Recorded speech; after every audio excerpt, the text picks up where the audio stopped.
we never gonna shortchange it.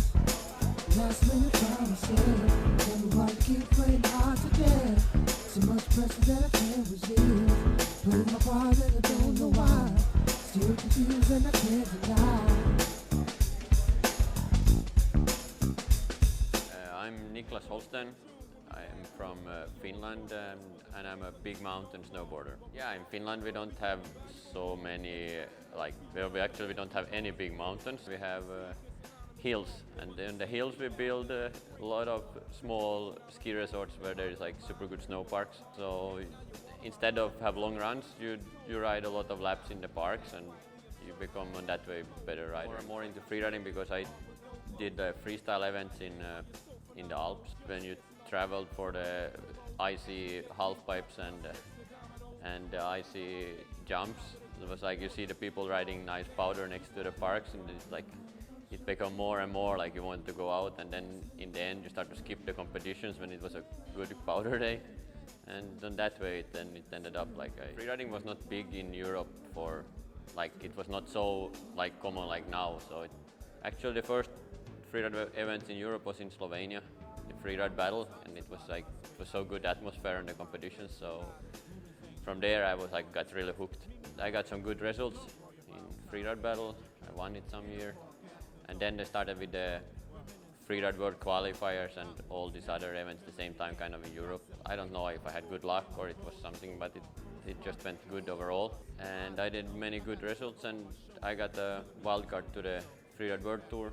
But at the same time I was feeling like I was spending too much money to go to the competitions, and I would like to do more riding by myself. So I had a good option to go a little bit more to film and take photos and do more runs what I would like to do, and so I concentrated more on that and did just a few competitions. We started with making the web page Team Holsten and travel around and take photos, and we have now also have 2 dogs, so they are all the time traveling also in the van, been traveling every year with us. Yeah, Alaskan Huskies, so they are also good helpers when you do split boarding uphill. They are pulling you up.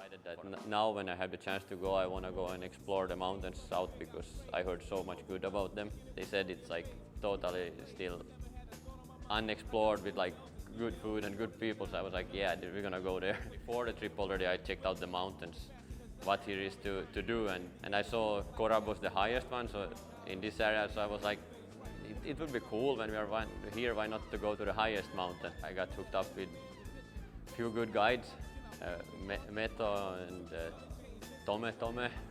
They showed us, without them we would never have found even the police station, but was our host there. And so, but it was really cool trip, a lot of adventure to get to the police station, and from there it was small adventure to get up to Korab, but the skiing was nice and easy. We got the idea that we saw some nice runs, and Tome said, okay, let's go up. We go up to Kepi Bard to ride that one, and he said nobody been riding the line we did, so we was okay, we're gonna try it out. And actually we find good snow. The best snow we could find down was down from Kepi Bard. We made a movie, what we called After You. And it's a documentary about last winter, a short documentary what we did and travel around.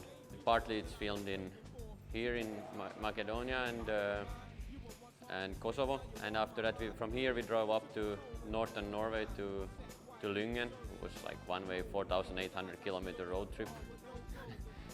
And there we stayed for 2 months, so most of the movie shot there, and where you can see where we are traveling with the dogs and doing a little bit small adventure. It was a key, y'all. Damn, this what I need, y'all.